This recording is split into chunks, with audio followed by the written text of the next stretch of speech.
continue in English? Yeah. We'll continue in English, don't worry.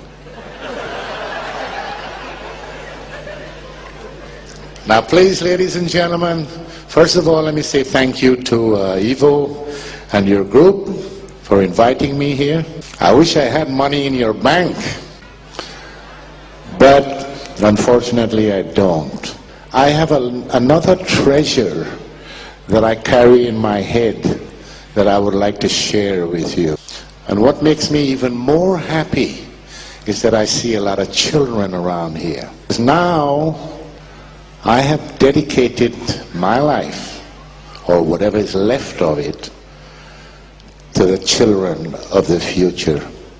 Because I have spent 35 years of my life working in an industry, the pharmaceutical industry, and they do nothing but annihilate the population of this world.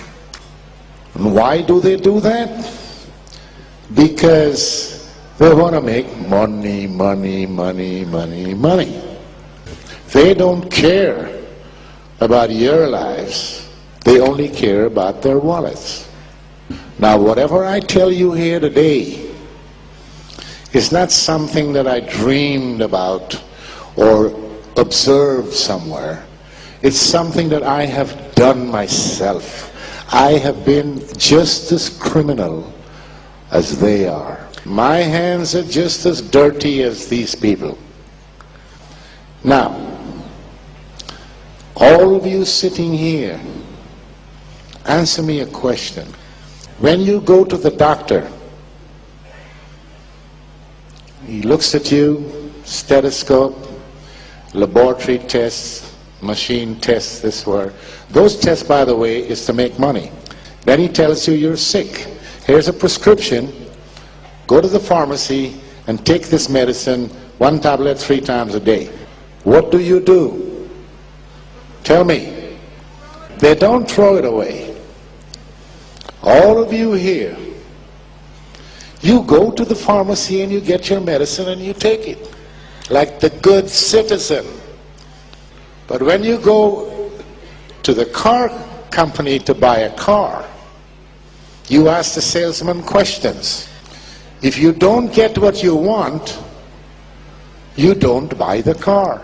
So why don't you ask the doctor what is it he's giving you?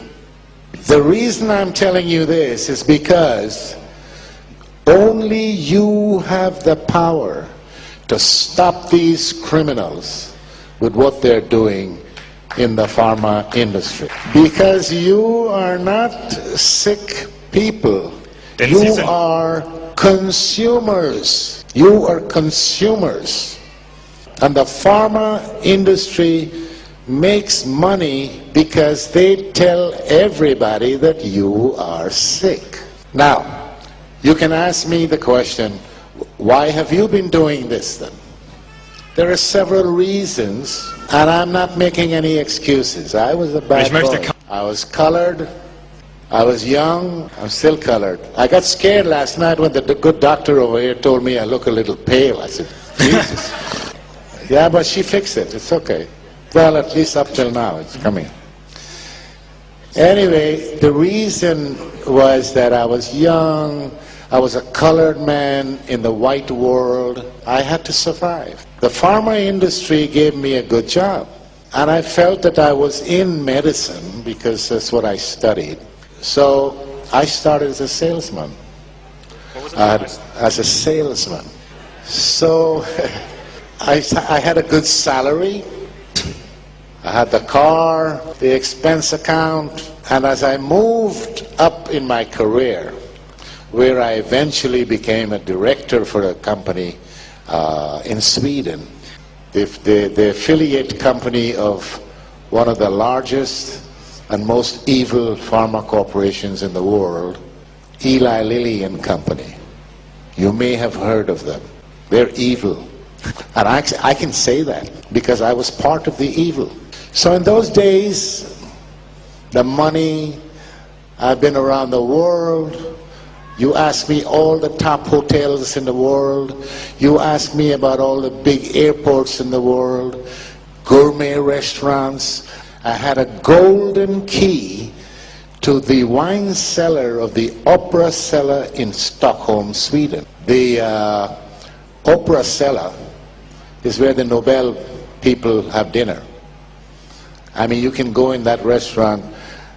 The Princess Christina was sitting next to me at another table the other one time. So all of this was offered to me on a plate and tele. So, just like Eva gave Adam the apple, I had an apple too. Anyway, to make a long story short, I had a career. I did a lot of bad things. They fired me. I started my own company, worked for several other pharma companies, big ones, world players. Then I met a German woman 15 years ago, and she said I have to come to live in Germany because she's not going to move to Florida. And I said, okay, so I came to Germany. I retired, officially retired. I played golf. Good golfer in Germany, and I relaxed myself. Then I had a heart attack, then I had a second heart attack, and now I can't get no heart attack anymore. I have a titanium battery right here. So I can drop here today and my heart will still beat. That's just a joke. Anyway, no, it's not a joke. I have a pacemaker, but I mean the whole... Anyway, somebody, the power, I don't know, some people say God, some people say Jesus, some people say this. I call it the power. The almighty power blessed me and my wife with a child. I was 62 years old. This child is now 4.5. Now, when this child was born, he went to the pediatrician after the 6 months to a year, they make a checkup. The doctor checked the boy and said, yeah, he's healthy, he's fine. Now I need to give him his cocktail, farmaceúticas. Now I had told my wife, nobody, no doctor, no professor, nobody gives my child any kind of medication unless they discuss it with me and I approve it. Now this doctor, well, apart from being lucky that I wasn't there, she threw my wife and child out of the clinic and said, we only treat vaccinated children. When my wife came home and told me that, I considered how lucky this woman was, because if I were there, believe me, I would have strangled her. How dare she refuse to have my child come to this clinic and she's practicing as a doctor? What happened to the Hippocrates, the oath of Hippocrates? When you become a doctor, you swear the oath. Primum non nocere. The patient comes first. And that made me mad.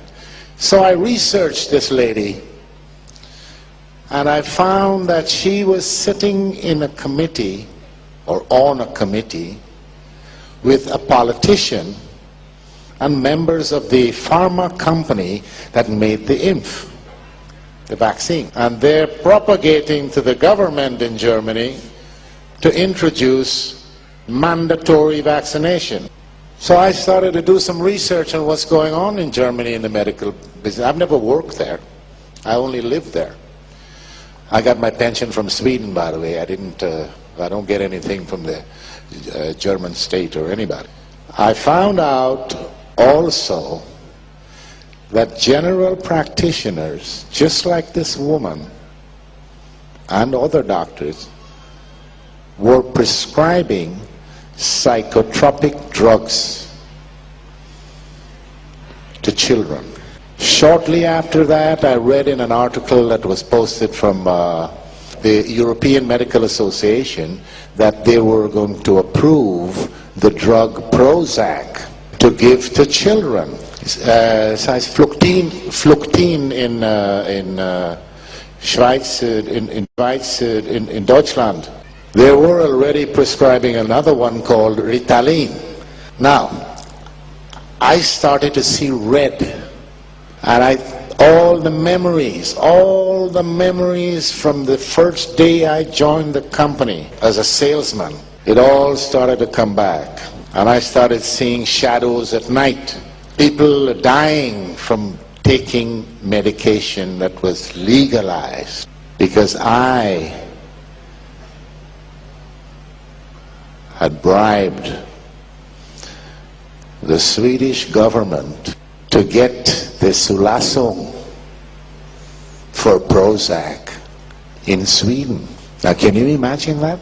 Sweden is reputedly one of the cleanest, most transparent countries in the world. They have the Nobel Prize of Medicine.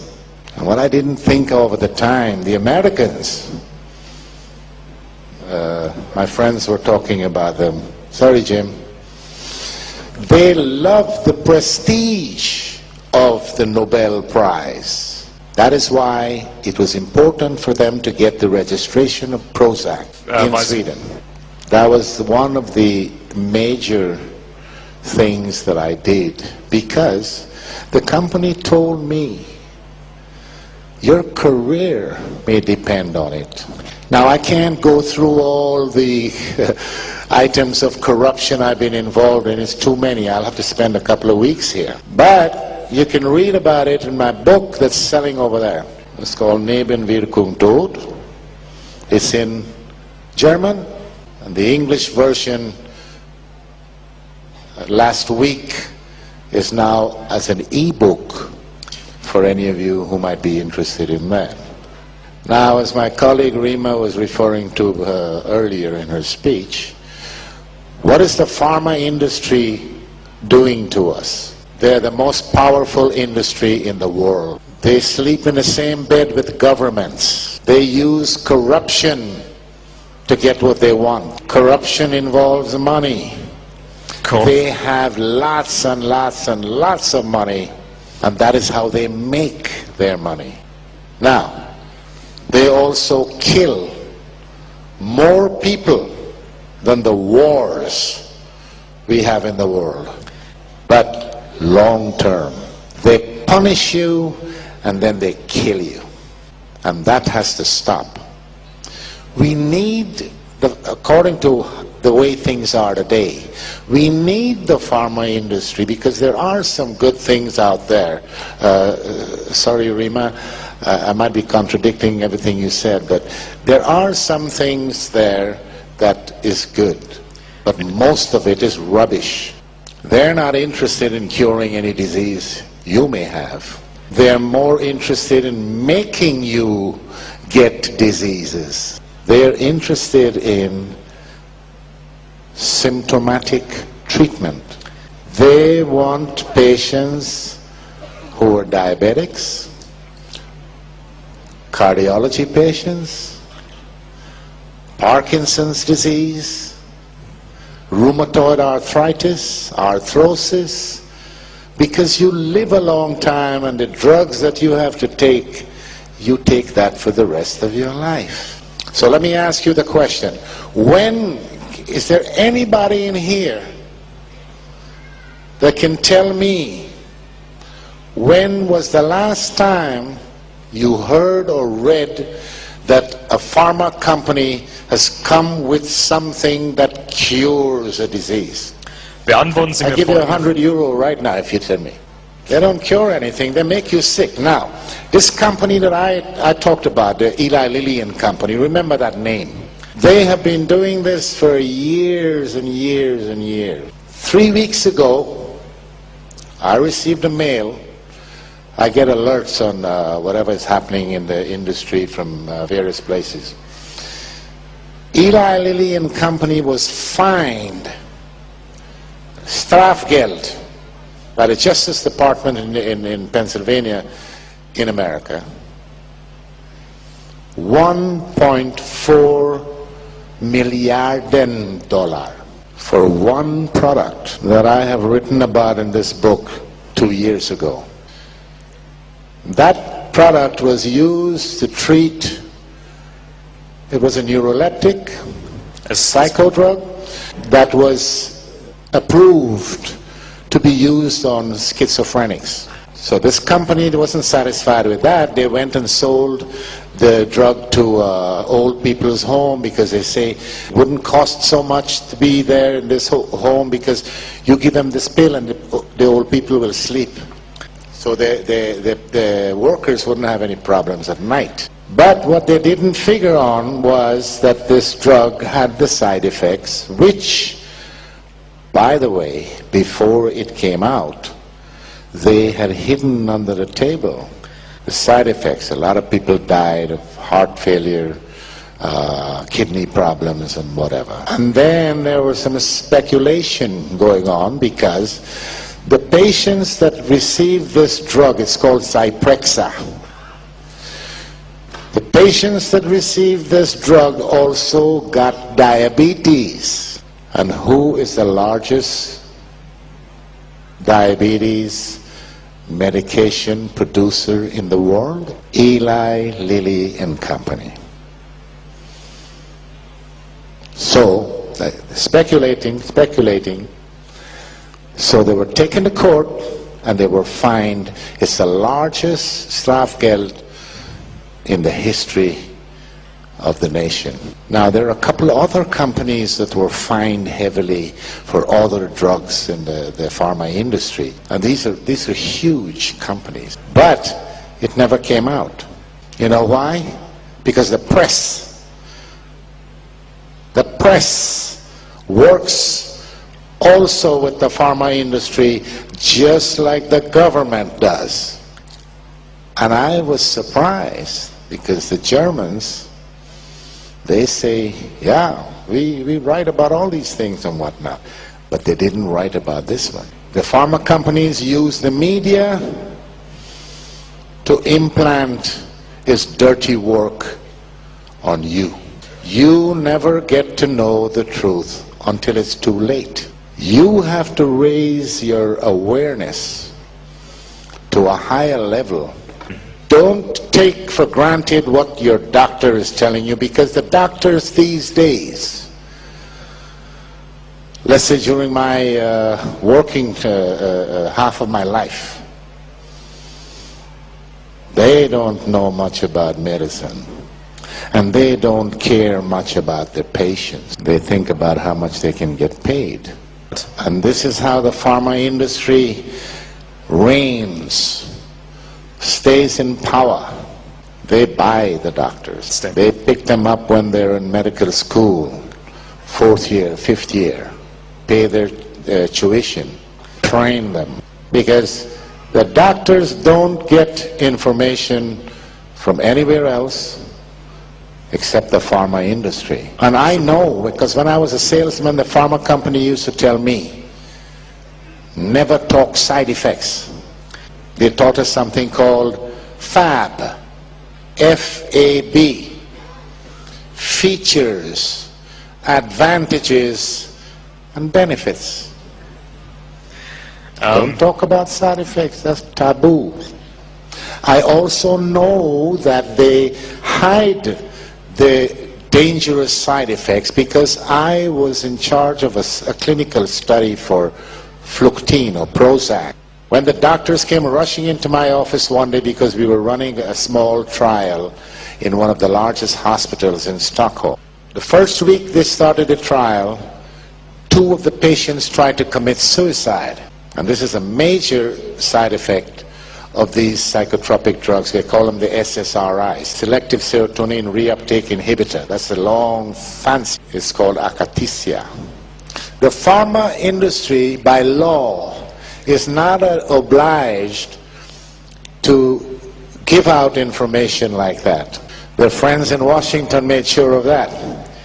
Do you know that George Bush's father was on the board of directors of Eli Lilly and Company? One of the political advisors in the George Bush administration, a guy called Mitch Daniels, he was a vice president with Eli Lilly. Do you know that Rumsfeld He was the vice president in the pharma industry. My boss, former boss, the guy who was 2 steps ahead of me, he was the vice president in London. He later became the CEO and chairman of the board of Eli Lilly and Company. He was made a member of the American Homeland Security Committee. And that is because Eli Lilly and Company is one of the largest political contributors to the Republican Party. And all of these companies, all of them, they have $100,000 executive walking around in Washington and saying, "Hi, come to my barbecue this weekend." And that, ladies and gentlemen, is the highest form of corruption. It's called lobbying. It's approved by your government. Well, I don't know which one I have. All of them the same. So who are we dealing with? What are we doing? What are we setting our children open for? Now here's the good news, not for them. Sales of pharmaceuticals were dipping because when you look at the logistics of the whole thing, the baby boomers are now us. Well, not Die all. Leute, die man früher die Not Baby... all, but yeah. Now we, the baby boomers, have gone into the long-term treatment. You know me. I got a pharmacy that's about 20 kilometers away from where I live. For my medication with special delivery. You know why? I am one of their best customers. Now the baby boomers are going to die out in a while. Then the pharma companies have to find a new consumer. That is why they have turned their attention to the children. Have you guys heard of ADHS or ADHD? Yeah? Do you know what it is? What is it? Oh yeah?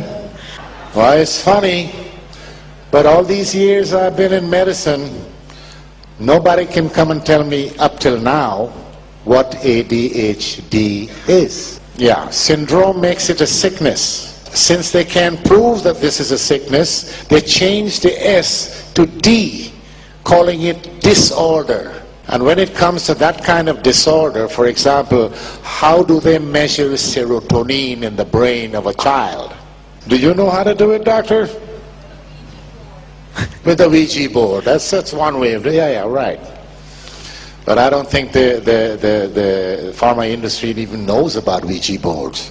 What I'm saying is, they get the psychiatrists to sit down, with their little bow ties. Psychiatrists, these are mad people. They might...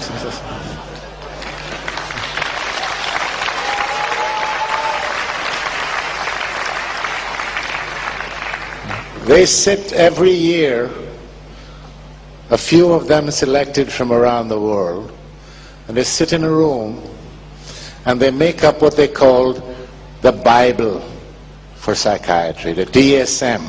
If this Bible was so good and so needed and does an exact job, why did they change the rules in this Bible during the last few years so many thousands of times? So they're targeting the children. They're calling these new fancy diseases. They're targeting them with these drugs.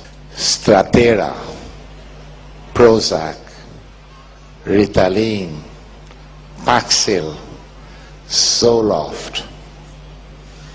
In 2007, they had a report from the UK, or it's a European report, 2000. where 157 people were either killed or serious side effects with this new drug Strattera. Among them was a 3-year-old German girl. I find it difficult to even think or imagine that such a thing can happen. Now, my problem with these people is not revenge like some of the press people have been writing about in Germany, out for revenge. No, I don't care about revenge. What I care about is that stop killing our children. Because when the politicians around the world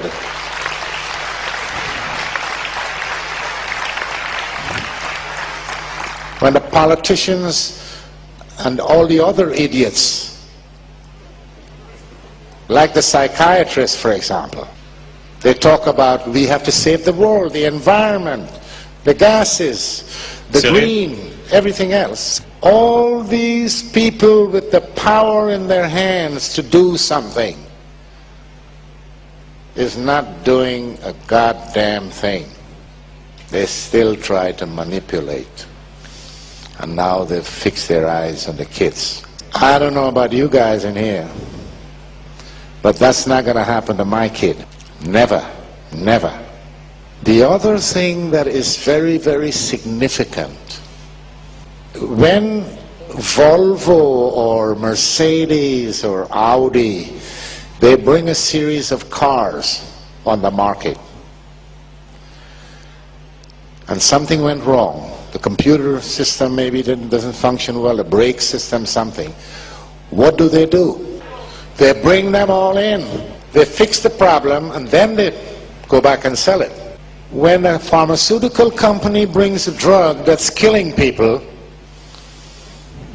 what happens? The stupid politicians and the authorities, they say, okay, why don't you guys go back and take a look and see what is it that's wrong, and see if you can fix the problem and still sell the drug. These companies still keep on selling the drugs. And I'm not talking about miljarden pro jaar. That's a lot of money. Now the company I worked for, this Lilly, they said to me and all my comrades and workers, oh, we work for the betterment of the human race. We work towards getting their wallets empty. But they claim that they give $1 million a day to research. That's $365 million a year. Now I have been with them, that company, I was with them for 10 years. So you take 365 and multiply it by 10, that's over $3 billion. And they couldn't even bring out a better aspirin than they have. So they're bringing SSRIs. They are called SSRIs. When they told me that this new group of drugs was coming, they said, if we give it away, we will make money. That's how cheap it is to make. And Prozac, the drug that I bribed the Swedish government with to register, is the first ever blockbuster of the pharmaceutical industry. That is $1 billion a year. I have a lot more, but right now, fortunately for me, that has become my insurance. Plus, I have to save a little bit for my next book. It's all coming. Hopefully, the book will be finished by the end of this year, early next year. In the meantime, I will continue to speak wherever I'm invited, because I can write 100 books. If my message doesn't get to the people, to the consumers, nothing is going to happen. We have to get out of the grip of these people. Public outcry. Public outcry brought the Berlin Wall down. Public outcry can clean the pharma industry. Just get some control. Put some transparency into the business. And when your politicians stop filling their pockets and start to do something, that's difficult. That's difficult to get politicians to do anything because they don't have anything to think with. And you journalists out there, maybe there are some journalists out there, and maybe there are good ones out there, but stop thinking of writing your articles that somebody's going to buy, or you're not going to get the Pulitzer Prize anyways. Start to write the truth. The truth is the only weapon. And I know, because people all around, at least all around where I have been during the last year,